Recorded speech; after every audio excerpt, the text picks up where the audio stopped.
도전을 통해 꿈을 실현하는 금융인 김한, 지역사회와 함께하는 자랑스러운 전북인입니다.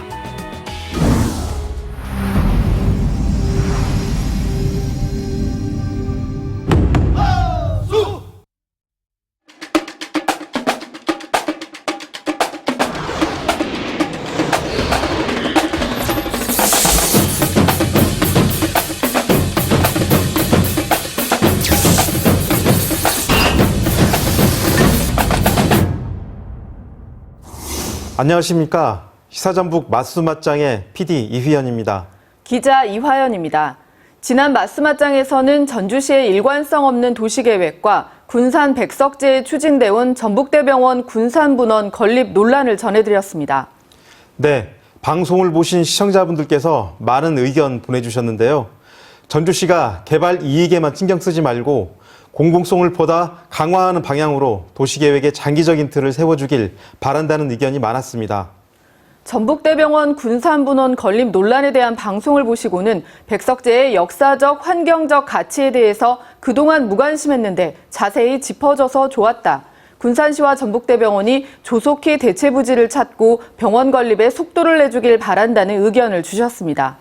저희 맛수맛장에서는 방송을 보고 느낀 소감과 주변에서 접하는 부조리와 불편사항을 전화와 인터넷 홈페이지를 통해 받고 있습니다. 앞으로도 여러분의 많은 관심과 조언 부탁드립니다.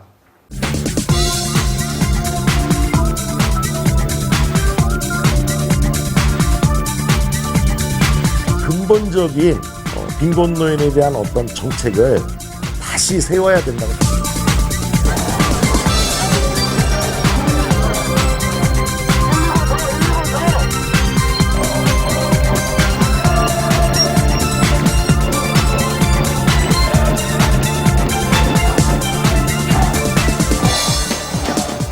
최근 통계청 조사를 보면 우리나라에서 65살 이상 노인 인구는 600만 명으로 전체 인구의 13%가 넘습니다. 그런데 노인 가운데 중위소득, 그러니까 소득이 가장 많은 가구부터 제일 적은 가구까지 한 줄로 세웠을 때 한가운데 있는 가구 소득인데요. 소득 수준이 이 중위소득의 절반이 안 되는 빈곤한 노인 비율이 49.6%로 OECD 국가 중 가장 높습니다. 노인 2명 중 1명이 가난하다는 건데요. OECD 평균 12.6%보다도 4배나 많습니다. 빠른 속도로 진행되는 고령화도 문제지만 더 큰 문제는 가난한 노후 아닐까요? 그렇습니다. 자녀들의 돌봄도 사회의 지원도 받지 못하는 노인들의 황혼은 고달프고 서럽기만 한데요. 복지 사각지대에 놓여있는 황혼 빈곤의 실태를 취재했습니다.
어둠이 채 가시지 않은 새벽, 허리 구부정한 노인이 주택가 골목길을 걸어갑니다.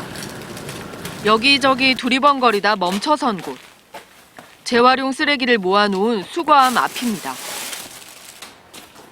폐지만 가려내 손수레에 차곡차곡 쌌습니다. 올해 84살인 김 할아버지가 6년 전부터 새벽마다 하는 일입니다. 왜 이렇게 새벽에 나오셨어요? 아무도 찍으라고야 하나 찾으게 해요. 찍는 사람이 하나를 하냐. 손수레를 끌다 보면 도로 위 위험도 무릅써야 합니다. 사고도 여러 번 났습니다. 도장 부서갖고 끌고 가는데 아마 술장 같죠. 거기서 썼는데 와서 들이받아갖고 그런 그랬어요. 거북다리, 엉덩이, 뼈가 부러지고. 동이 텄습니다. 폐지가 담긴 손수레를 끌고 할아버지는 집으로 돌아갑니다.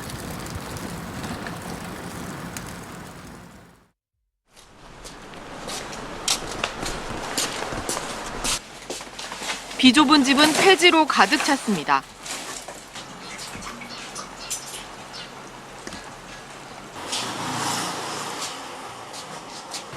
아침 식사는 김칫국과 밥이 전부. 혼자 살면서 폐지를 팔아 버는 돈 이외에는 별다른 수입이 없지만 기초수급비도 받지 못합니다. 생활 형편이 어려운데도 기초생활수급자로 선정되지 못한 이유는 자녀 때문. 아들 4세, 딸 1명, 5이나 됩니다. 그렇지만 도움은커녕 연락도 뜸합니다. 오자는 생계비가 뭐예요. 다 지금 먹고 다니라고 안 될 거야. 폐지를 줍는 노인 대부분은 김 할아버지처럼 기초생활수급자로 선정되지 못한 차상위 계층입니다. 가난하더라도 부양 능력이 있는 자녀가 있으면 기초수급 대상자에서 제외되는데 빈곤 노인들의 자녀는 대부분 부모를 돌볼 처지가 못 되거나 부양 능력이 있더라도 연락이 끊긴 경우가 많습니다. 부양 의무자가 있으니까 부양을 못하겠다. 국가가 하는 것은 결국 그 빈곤한 노인들은 가족으로부터도 국가로부터도 완전히 소외되는 그 이중의 그런 고통을 겪는 거죠.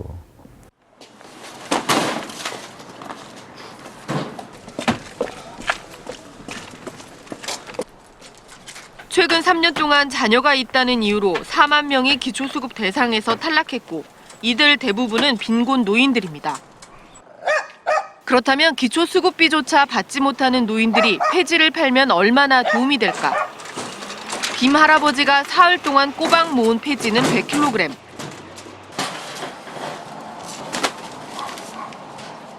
다섯, 여섯, 일곱, 여덟. 오늘 얼마 못 부르셨네요. 예. 예. 보물상에서 킬로그램당 80원씩 8,000원을 받았습니다. 하루 내내 돌아다녀서 2, 3천 원 번 셈입니다. 한 시민단체 조사 결과 폐지를 줍는 노인의 절반가량은 폐지로 얻는 수입이 한 달 평균 5만 원 이하였습니다. 평범한 회사원들의 한 달 커피값도 안 되는 돈이지만 노령연금으로 생계를 이어가는 노인들에게는 아주 절실한 돈입니다. 노령연금 20만 원 그것밖에 없잖아요. 이렇게라도 돌아다니면 담은 10원이라도 받은 게. 그나마도 폐지를 사들이는 제지회사 등이 일방적으로 결정하는 폐지 가격은 계속 떨어져 새해 전에 비해 절반밖에 안 됩니다. 폐지 수입 노인들을 상대하던 고물상도 갈수록 줄어들고 있습니다. 우리는 지금 공물상 지금 문 닫을 입장이에요. 저거 지금 300원, 400원 사는 거 지금 50원 갑니다. 그렇게 떨어져 버렸어요.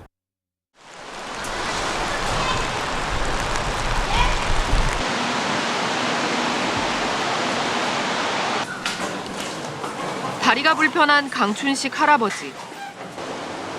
궂은 날씨 탓에 며칠째 폐지를 줍지 못해 애가 탑니다.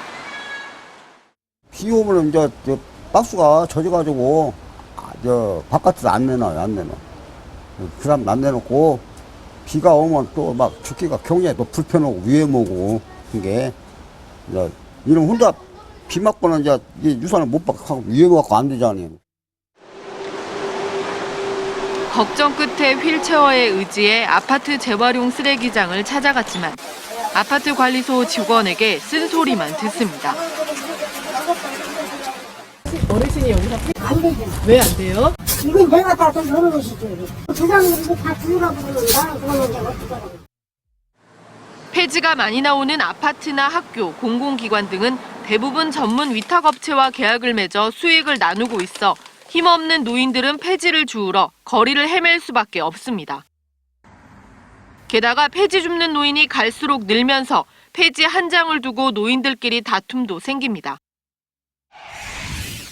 죽으려면 신노당해요. 그냥 할머니, 할아버지, 뭐야, 할 거 없이 어디 많이 걸어다니는 거야. 이거 왜 그러냐고 하면은, 응? 다 그렇게 얘기를 하는 거요. 반짝가면을 하려고 되겠나고 그래요. 안전도 문제입니다. 폐지를 실은 손수레를 끌고 도로를 걷는 노인. 앞에서 차가 오자 길 옆에 바짝 붙어 아슬아슬하게 피합니다. 그런데 뒤에서 차가 오는 건 모르는지 비켜서지 않습니다. 왜 차도로 가세요? 뭐라고 잘 안 돼. 쿨 먹어서 잘 안 들려. 실제로 늦은 밤과 새벽 시간에 폐지를 줍는 노인들이 교통사고를 당하는 일이 잇따르고 있습니다. 이달 초 군산에서도 저녁에 폐지를 줍던 70대 할머니가 승용차에 치여 숨졌습니다. 보행자가 제 짐수레를 밀고 2차로 상에서 가던 중에 지금 뒤에서 받았단 말이에요. 폐지를 실은 손수레 탓에 인도로 다니기 힘든 데다 위험한 상황에서 무거운 수레를 빨리 옮기기도 쉽지 않아 사고 위험이 높습니다. 팍 힐도 받아버려. 한번 죽으라가나. 그때부터 놀래가지고 그냥 태우려고 그냥 까먹까먹해요. 한 시민단체 조사 결과 폐지 수집 노인 10명 중 1명은 교통사고를 당한 적이 있는 것으로 나타났습니다. 폐지를 싣고 가다가 중심을 잃고 넘어지거나 날카로운 것에 베어 다치는 등 다양한 위험에도 노출돼 있습니다. 한 시민단체가 추산한 폐지 수집 노인은 전국에 175만 명. 하지만 정부는 폐지 수집 노인이 얼마나 있는지 조사를 해본 적이 한 번도 없습니다. 고물상에서 그분들한테 세금 계산서를 끊어준다거나 이런 식으로 명확하게 거래를 할 수가 없거든요. 그렇기 때문에 그분들의 숫자를 정확히 알 수가 없는 거예요. 폐지 수집 노인들의 정확한 실태를 모르다 보니 그들의 삶의 질, 안전 문제는 철저히 외면받고 있습니다. 650만 우리 노인 인구 중에서 약 30%대인데 175만이 길거리에서 생계를 이어가고 있다.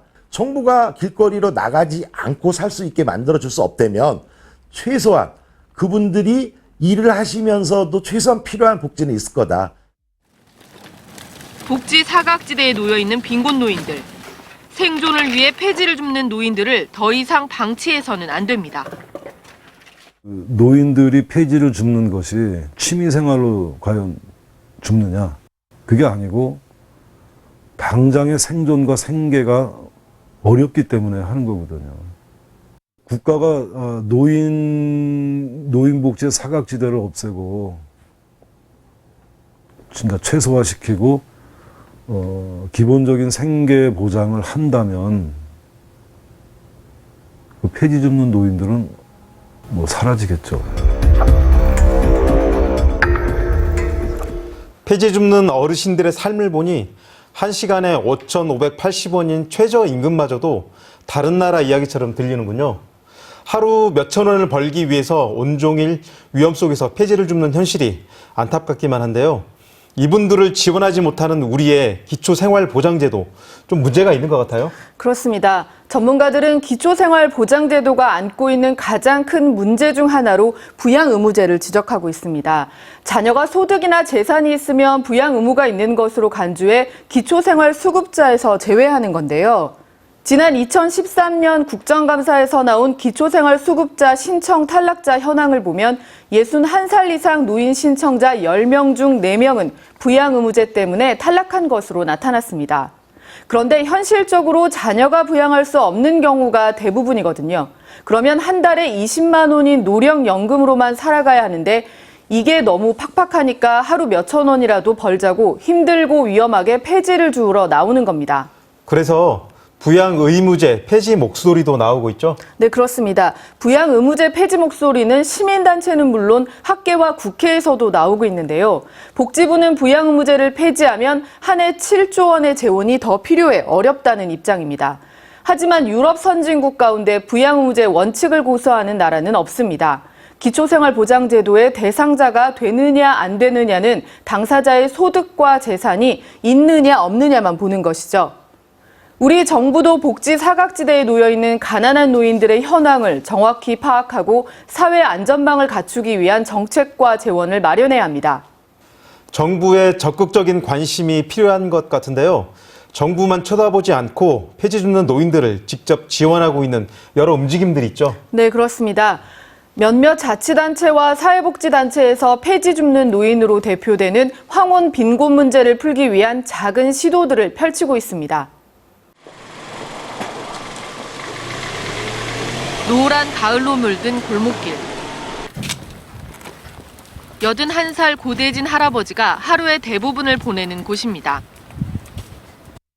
동네 구석구석을 돌며 폐지를 줍는 일이 고 할아버지의 일상입니다. 그런데 할아버지가 폐지를 팔러 가는 곳, 보물상이 아닙니다. 어디로 가져가실 거예요? 지금 그 사무실로 가면은 거기서 다 수거해가지고 차에다 싣고 그리고 그냥 가서 팔아다가. 한 사회복지법인이 폐지 수집 노인 29명과 함께 만든 협동조합입니다. 협동조합 앞에서는 날마다 작은 실랑이가 벌어집니다. 이제 방금 갖고 오신 건 4,530원. 아까 아침 8시 좀 넘어서 갖고 오신 거는 3,340원. 그래가지고 왜 그것밖에 안 되냐? 7,870원. 이 협동조합은 노인들이 가져온 폐지를 사서 보물상에 대팝니다. 노인들에게 폐지를 살 때는 원래 가격보다 조금 더 쳐줍니다. 폐지를 대량으로 팔다 보니 노인들이 혼자 파는 것보다 보물상에서 더 받을 수 있기 때문입니다. 뭐 10원, 20원 더 받아주셔요. 딴 데보다. 그러니까 가져가지 않고 여기서 그냥 이렇게 해서 바로 와서 또 더 받고 가깝고 얼마나 좋아요. 학교, 교회 등과도 협약을 맺어 정기적으로 폐지를 받아와 팔고 수익금은 조합원인 노인들과 고루 나눕니다. 노인들 혼자서 폐지를 모을 때는 한 달에 2, 3만 원 벌었지만 조합이 생긴 뒤에는 7만 원까지 벌고 있습니다. 동네에서 1시간가량 떨어진 고물상까지 무거운 폐지 손수레를 끌고 가지 않아도 됩니다. 폐지 모으는 데가 없어요, 별로. 그 이만동까지 가야 되는데 새벽에 니아까 가지고 가면은 차들이 그냥 있어가지고 뒤에서 그냥 막 늦게 간다고 빵빵 대고 막 그러죠. 안전을 위한 야광조끼도 주고 안전교육도 수시로 합니다. 교통사고 안 나고 내 몸을 내가 지키기 위해서는 이 조끼를 꼭 입고 다니셔야지. 네. 노년의 폐지를 줍는 서러움과 쓸쓸함 대신 조합에서 여럿이 함께한다는 소속감도 생겼습니다. 소속감 속에서 자존감도 좀 높아지고 내가 어디인가 의지할 때가 있고 나를 대변해 줄 그런 사람들이 있다라고 하는 거에 대해서 무엇보다도 제가 볼 때는 이분들이 서로 이렇게 의지할 수 있는 부분에서 더 효과가 있고 그런 것 같습니다. 설립 초기에 사회복지 공동모금회의 재정적인 도움을 받았지만 이제는 조합원들의 힘으로 자립하는 것을 목표로 하고 있습니다. 조금 더 이 조합이 계속해서 튼실하게 운영될 수 있도록 사회적 협동조합으로 가도록 협력을 구하고 있는 중입니다. 이것이 좋은 모델이 되셔서 전국에 있는 폐유지를 줍는 어르신들에게 어떻게 보면 좀 버팀목이 되줄 수 있는 그런 어떤 희망이 있지 않을까 생각해 봅니다. 폐지 수집 노인들을 위해 자치단체가 나서는 곳도 있습니다. 안정적인 일자리 창출로 최소한의 생계를 보호할 수 있는 든든한 울타리 역할을 합니다. 서울시가 2해 전부터 운영하는 재활용 정거장입니다. 공영 주차장이나 공터, 놀이터 등 주택가 곳곳에 재활용 쓰레기 수거대를 놓아두고 주민 스스로 재활용품을 분리해 버리도록 하는 겁니다. 일주일에 2~3차례 일정한 시간에만 운영하고 이곳의 관리는 기존의 폐지를 수집하던 노인들을 우선 선발에 맡겼습니다. 노인들은 폐지를 찾아 헤매지 않고 이곳으로 주민들이 가져온 재활용 쓰레기를 모아 팔면 됩니다. 거점 지역에서 이제 어떤 안전성을 좀 확보한 그 장소에서 근무를 하시기 때문에 조금 더 안전하고 또 어떤 수익 면에서 좀 더 보탬이 되는 그런 취지가 있습니다. 재활용 정거장을 관리하는 대가도 받습니다. 공공 목적으로서 그 일을 하시는 거기 때문에 거기에 대해서 어떤 그 보상적인 차원에서 이제 저희가 그 월 10만 원씩의 수집 보상금의 명목으로 매월 지급을 하고 있습니다. 도움이 되지. 이게 돈이 10만 원씩이라도 지원이 될 때는 내가 봉사정신으로 하고 있다는 자체가 자부심이 들지. 지난 2013년 시작한 재활용 정거장은 처음 4개구 112곳에서 현재는 13개구 1,500곳으로 늘었습니다. 하지만 폐지 수집 노인들의 자립 기반이 튼튼해지기 전까지는 불안합니다. 저희가 지금 앞으로 계속해서 영원히 지원할 수 있는 그런 부분은 아니고요. 어느 정도 지금 이게 정착이 돼서 그분들이 이제 매각된 보상 매각된 그 금액이 많아지게 되면은 수집 보상금 부분은 이제 중단이 될 수 있는 그런 상황입니다. 경기도는 폐지 수집 노인들에게 별도의 생계비를 지원합니다. 6달 동안 지속적으로 폐지를 주운 노인들에게 올해부터 다달이 2만 원씩 줍니다. 조례도 만들었습니다. 폐지 수집하는 어르신들 지원하기 위해서 특별히 제정한 거고요. 안전보호와 관련된 이런 거에 집중해서 그런 내용 위주로다가 조례를 담았습니다. 하지만 대상 선정 기준이 모호한 데다 중복 복지 논란도 있습니다. 게다가 폐지 수집 노인에 대한 정확한 실태 조사 없이 이루어진 설익은 정책이라는 지적도 나옵니다. 먼저 그 대상자들을 어떻게 선정할 거냐, 그리고 대상자가 누구이냐라고 하는 문제에서 경기도 관내에 실제로 폐지 수집 노인에 대한 어떤 통계와 그들의 생활에 대한 어떤 실태 조사가 선행이 돼야 된다고 봅니다. 폐지 수집 노인에 대한 실효성 있는 지원책을 체계적으로 뒷받침해줄 법적인 보완이 필요하다는 목소리도 큽니다. 국가 사회에서 주는 복지 제도가 미흡하기 때문에 결국에는 스스로의 자활 의지를 가지고 생존해야 된다는 의미로서 할 수 있는 걸 찾아서 나온 거지. 그 노인들이 폐지를 주셔야 되겠다고, 내가 폐지를 주셔야 되고 이게 직업이라고 생각해서 나오신 건 아니라는 거죠.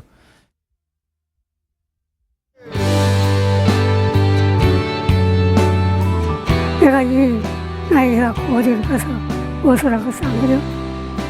힘들대로 살아야지 어떻게.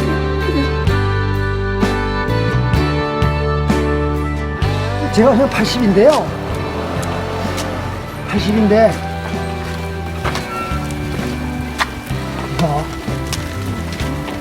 어떻게 그대여 아무 걱정하지 말아요. 우리 함께 노래합시다. 그대의 아픈 기억들 모두 그대여. 이거 입으면 차도 좀 피해가지. 다리 수술도 하고 해서 많이는 못하고 그래도 도움이 돼요. 우리 행복해요. 그래서 감사합니다. 지나간 것은 지나간 대로. 외롭고 고단한 삶을 살아가는 폐지 수집 노인들에게 사회의 작은 관심과 지원이 큰 힘이 되는 것 같습니다. 그런데 앞서 소개된 폐지 줍는 노인들이 참여하는 인천협동조합은 사회복지 공동모금회 지원금으로 운영을 하고 있다고 했는데 지원이 끊겨도 계속적인 운영이 가능한 건가요? 그게 문제입니다. 인천 실버자원협동조합은 지난 2해 동안 사회복지 공동모금의 지원금을 받아 운영해왔습니다. 목표는 협동조합을 지원금 없이 운영하는 사회적 기업으로 성장시켜 폐지 수집 노인들의 자립 기반을 마련하는 건데요. 하지만 앞으로도 몇 년 정도는 외부의 지원이 필요한 상황입니다. 자치단체나 정부에서 이런 협동조합의 자립을 돕고 이런 움직임이 확산될 수 있도록 지원한다면 황혼 빈곤 문제를 해결하는 데 적지 않은 도움이 될 수 있을 겁니다. 폐지 줍는 노인들을 지원하기 위한 관련법을 만들려는 노력은 없나요? 네, 저희가 취재 중에 만난 한 시민단체는 폐지 수집 노인들을 체계적으로 지원할 수 있는 폐지노인 생활안전지원법이 마련되도록 국회 입법을 제안했다는데요. 새정치민주연합 장하나 의원실에서 이 법안을 발의하기 위해 검토 중입니다. 현재는 폐지 수집 노인 실태를 조사하고 공론화 작업을 하고 있는데요. 내년 총선을 앞두고 법안 발의까지는 다소 시간이 걸릴 것으로 보입니다. 모쪼록 20대 국회에서는 폐지 노인들에 대한 정확한 실태 파악, 이분들을 도울 수 있는 방안 마련을 위한 노력이 이어지길 바랍니다. 앞서 잠시 언급되기도 했는데요. 자치단체의 폐지 노인 지원 사업이 정부의 복지 사업과 중복된다는 우려 때문에 자치단체의 지원 사업이 위축될 수도 있겠어요? 네, 그렇습니다. 더욱이 최근 정부가 자치단체의 유사중복 사회보장 사업 정비 지침을 내려 1,500여 개의 복지 사업을 축소하거나 폐지하려 하고 있어서 이런 걱정은 더 커지고 있습니다. 지난 1997년에 광주광역시 동구청이 당시 생활보호 대상자 중 생계급여를 받지 못하는 대상자에게 생계비를 보조하자 구의회가 중복복지 지원이라고 행정소송을 제기했는데요. 대법원은 정부가 재원이 모자라거나 여건이 안 좋아서 제공하지 못한 것을 자치단체가 보충적으로 지원하는 것은 법령의 범위를 벗어나는 것이 아니다는 판결을 내린 적이 있습니다. 중앙정부와 자치단체가 복지 사각지대에 놓인 노인들을 위한 지원책 마련에 좀 더 적극적으로 나서주길 기대합니다.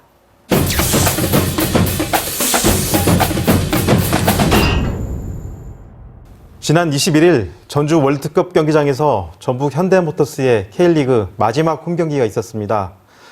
앞서 제주 원정 경기에서의 승리로 경기 결과와 상관없이 우승을 확정지었기 때문에 경기장은 그야말로 축제 분위기였습니다. 네, 올해는 지난해에 이어 2회 연속 우승일 뿐만 아니라 누적 관중 수가 33만 명을 넘어 FC 서울을 제치고 최다 관중을 기록하는 등 참 의미 있는 시즌이 아니었는가 싶은데요. 예, 맞습니다. 이번 정규 시즌 우승과 아울러 최다 관중을 기록한 데는 전북 현대 축구 선수들의 노력도 중요했지만 매 경기마다 열띤 응원을 하는 전북 현대 서포터즈의 역할도 컸는데요. 12번째 선수로 불리는 전북 현대의 서포터즈 사람들을 만나봤습니다.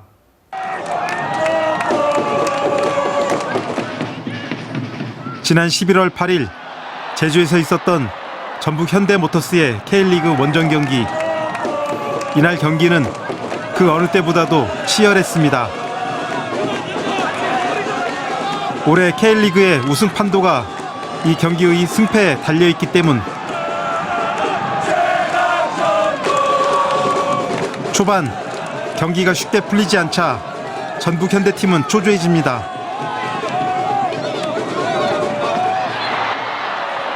지켜보는 관중들 역시 애가 타는 건 마찬가지.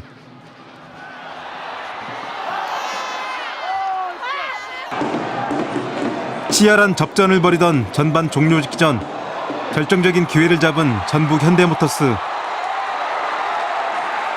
이재성 선수의 선취골이 터지자 전북 현대팀의 응원석도 들썩입니다.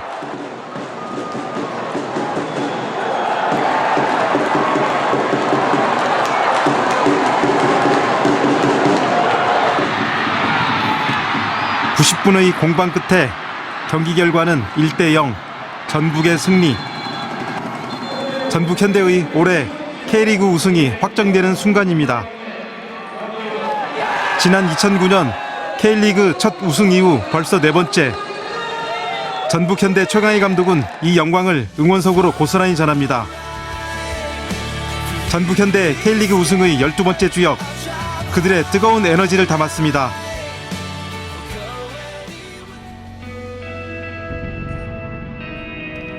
지난 토요일 전북 현대의 마지막 홈경기가 열리는 전주 월드컵 경기장. 경기 시작까지 아직 4시간이 남았지만 서포터즈들의 손길이 분주합니다. 하나, 둘, 셋. 더 당겨야 돼, 성우가. 그 중심에서 모든 이들을 지휘하는 한 사람, 바로 황희성 씨입니다. 하나, 둘, 셋. 지금 일반석에서는 이제 카드 세트를 준비하고요. 네, 우승을 상징하는 별 4개. 네, 그리고 이제 저희 서포터석에서는 챔피언을 상징하는 조형물이 올라갈 예정입니다. 네. 확실히 그때 네. 회사에서 뵀을 때보다 네. 축구장에서 보니까 네. 표정이 한결 밝으시네요. 좀 많이 설레고요. 이제 우승 세레머니 아무래도 보게 되니까 좀 긴장도 되고 기분도 좋습니다. 네.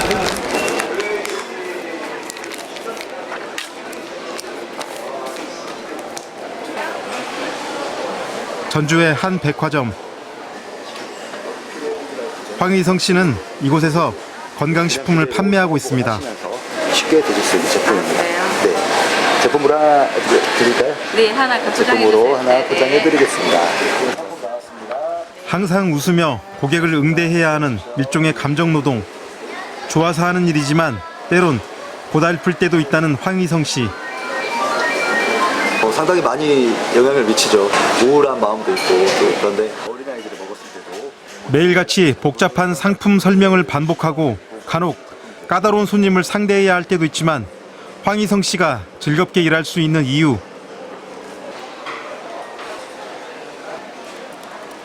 바로 우리 지역 연고의 축구팀 전북 현대모터스가 있기 때문입니다.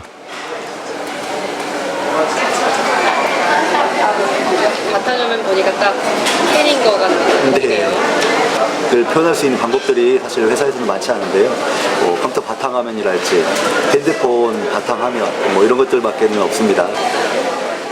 겉으로 잘 드러나지 않지만 꼼꼼히 살펴보면 전북 현대팀에 대한 애정을 쉽게 확인할 수 있습니다.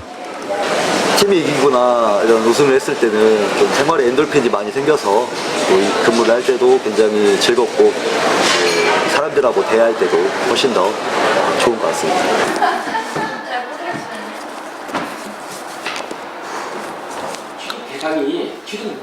청년들의 취업이 하늘에서 별 따기만큼 어렵다는 요즘. 아니면 유형자산이냐? 먹고 대학생이라는 말은 이제 옛말이 되어버린 듯합니다.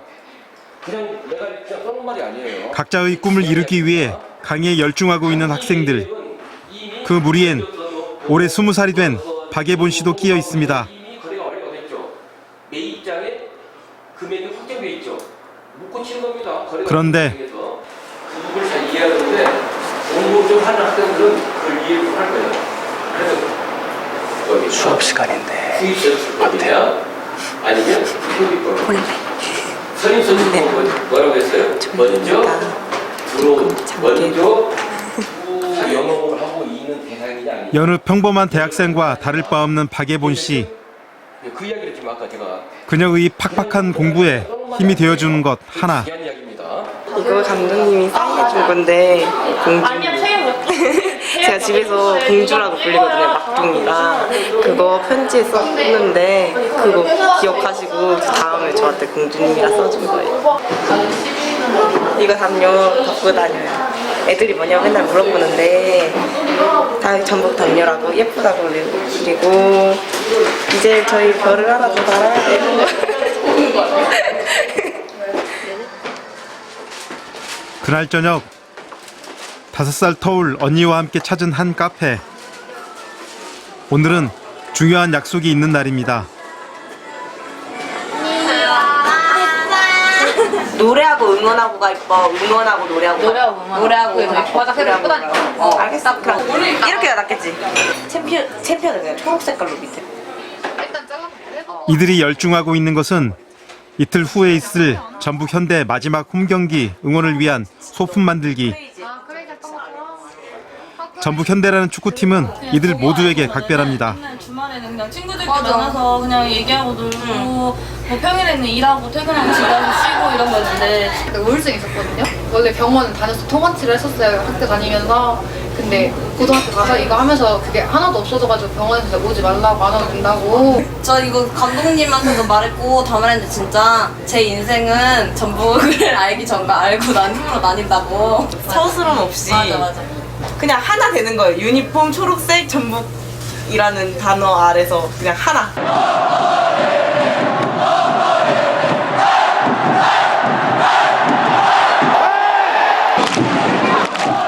전국 12개 구단 중 서포터즈의 활동이 가장 왕성한 곳으로 알려진 전북 현대 서포터즈. 그 에너지의 이면에는 지난 2005년 초강희 감독 부임 이후 승승장구해온 전북 현대팀의 활약이 자리하고 있습니다. 지난 2005년 FA컵 우승, 2006년 국내 최초 아시아 챔피언스 리그 우승, 그리고 2009년부터 시작된 전북 현대의 K리그 재패는 올해로 벌써 4번째 우승이라는 결실로 이어지고 있습니다. 전주라는 곳이 이렇게 뭐 유명하진 않잖아요, 사실은. 근데 이 전북이라는 팀은 세계에서 100대 클럽 안에 드는 이런 큰 클럽이기 때문에 전북이라는 이름을 달고 홍보대사라고 할 수가 있습니다. 세계적인 홍보대사라고 할 수 있겠다. 선수들 이렇게 몸짓 하나하나에 환호성이 터지고 탄식이 터지고 이러는 게 정말 집중하고 있구나, 사람들이. 함께라는 기분이 너무 좋았던 것 같아요. 시설물 안전 진단을 전문으로 하는 건축회사. 현장 업무 자체가 다소 거칠다 보니 사무실 분위기 또한 딱딱해지기 일수. 이곳에서 일하는 김재성 과장은 그중에서도 유독 무뚝뚝한 직원으로 통합니다.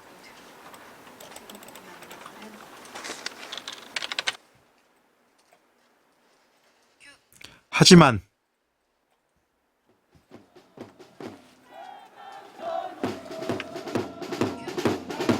그의 가슴 속에 타오르는 열정 하나, 바로 전북 현대모터스. 친구의 권유로 3년 전부터 시작한 서포터즈 활동. 이제는 누구 못지않은 열성 회원이 되었습니다.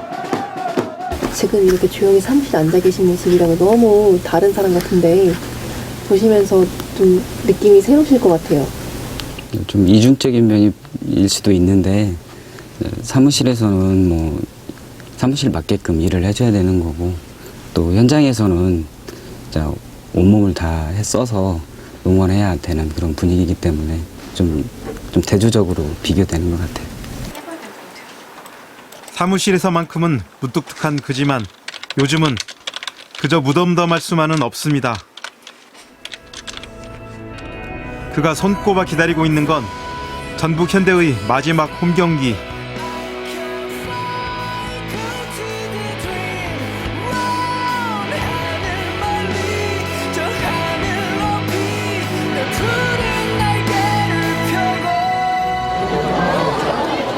그리고 쌀쌀한 날씨지만 전북 현대의 마지막 홈경기를 보기 위해 수많은 팬들이 전주 월드컵 경기장으로 몰려들었습니다. 김재성 씨는 오늘 어린 아들과 함께 경기를 관람할 예정입니다. 시즌 마지막 경기이기도 하고요. 그래서 그 구단에서 어린이들은 무료 입장이라고 해가지고 부담 없이 데리고 왔습니다.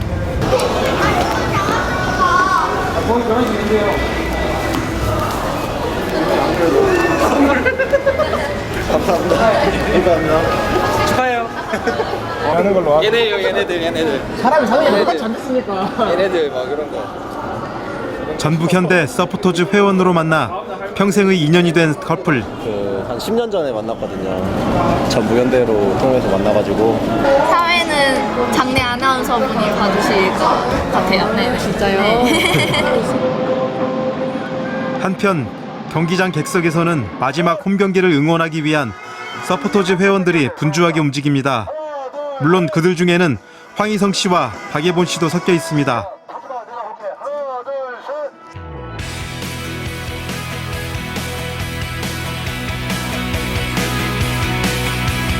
28,000 관중이 들어선 전주 월드컵 경기장. 전북 현대의 간판 이동국 선수와 그의 아들이 팬들을 맞아줍니다.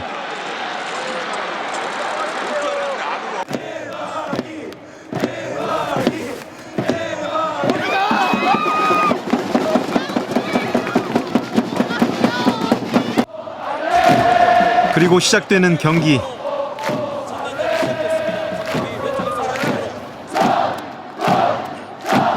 초반부터 분위기는 뜨겁습니다. 마지막 홈 경기이기에 그 어느 때보다도 혼신의 힘을 다해서 응원하는 서포터즈 회원들.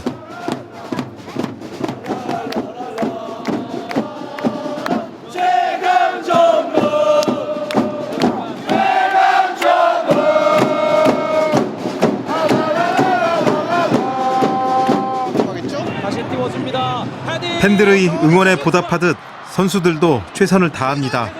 하지만 어디로 갈지 모르는 것이 바로 축구공. 이미 우승은 확정지어졌지만 승리에 대한 열망은 여전합니다.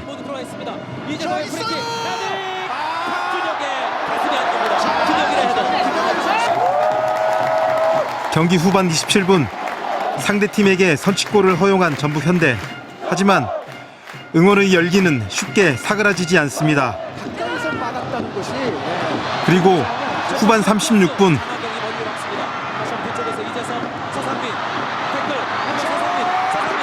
회심의 동점골이 터집니다.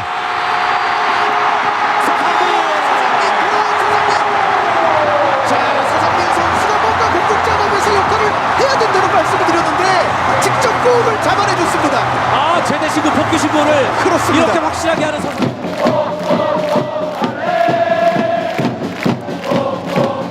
경기는 1대1 무승부로 끝나가고 있었지만 이날 경기의 진정한 승자는 바로 전북 현대를 응원하는 팬들이었습니다. 관중 여러분, 전북 현대는 활력소다라고 그렇게 말을 해주고 싶습니다. 나의 두 번째 심장이라고. 저에게는 그냥 힐링인 존재. 비록 하나의 스포츠에 불과하지만 함께 웃고 울고 뛰며 하나가 되어가는 사람들. 전북 현대의 네 번째 벨에 새겨진 12번째 선수. 그들의 출전은 계속됩니다.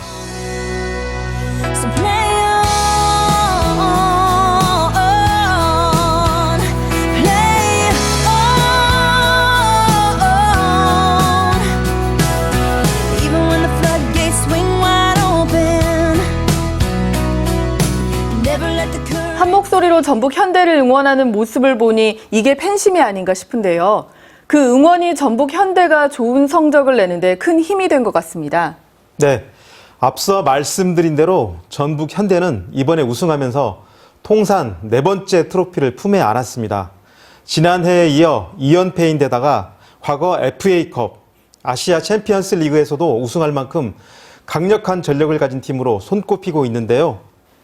이뿐만 아니라 K리그 구단 최초로 SNS 메신저 이모티콘을 출시하고 구단의 상징인 클럽하우스를 개방해 지역민들과 소통하려는 노력을 보여주면서 팬 프렌들리 클럽, 그러니까 팬들과 가장 잘 소통하는 구단에 선정되기도 했습니다.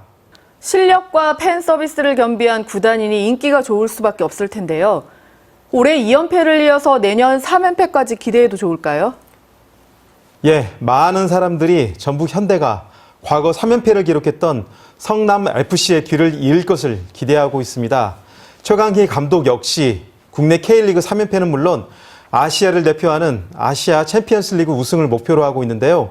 우리 지역은 물론 국내 축구 팬들에게 큰 활력소가 되어주는 전북 현대의 전승을 저 또한 기대하고 있습니다. 어떻게 보면 축구가 스포츠 경기 그 이상의 의미를 갖고 있는 것 아닌가 싶습니다. 특히 우리 지역 같은 경우는 전북 현대의 선전이 주는 의미가 있을 것 같은데요. 예, 전북 현대가 지난 2006년 아시아 챔피언스 리그 우승을 차지하면서 전라북도라는 이름을 전 세계에 알렸는데요. 그만큼 축구라는 것이 단순히 스포츠에서 머무르는 것이 아니라 우리 지역에 대한 자부심을 갖게 하는 원동력이 된다고 할 수 있습니다. 최강희 감독 또한 시상식에서 K리그 2연패에도 의미가 있지만 무엇보다 전북도민들의 참여로 일궈낸 최다 관중 1위가 더욱 값진 의미가 있다고 말했는데요.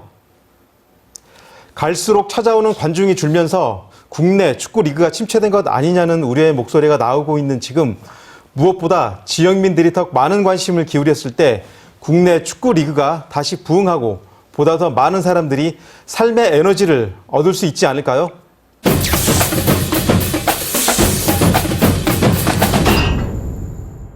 이번 주 첫눈 소식이 있었는데요.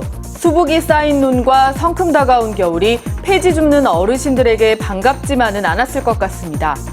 복지 사각지대에 있는 노인들이 최소한의 인간다운 삶을 살아갈 수 있도록 제도적 지원 틀을 마련해 주길 바랍니다. 더불어 전북 현대모터스의 K리그 우승 소식도 전해드렸는데요. 앞으로도 지역이 하나 되고 자긍심을 높이는 반가운 소식들이 더 많아지길 기대해 봅니다. 시사전북 마스맛장에서는 전화와 인터넷으로 시청자 여러분의 다양한 소감과 제보를 기다리고 있습니다. 많은 관심 부탁드립니다. 네, 시사전북 마스맛장 오늘은 여기까지입니다. 시청해주신 여러분 고맙습니다.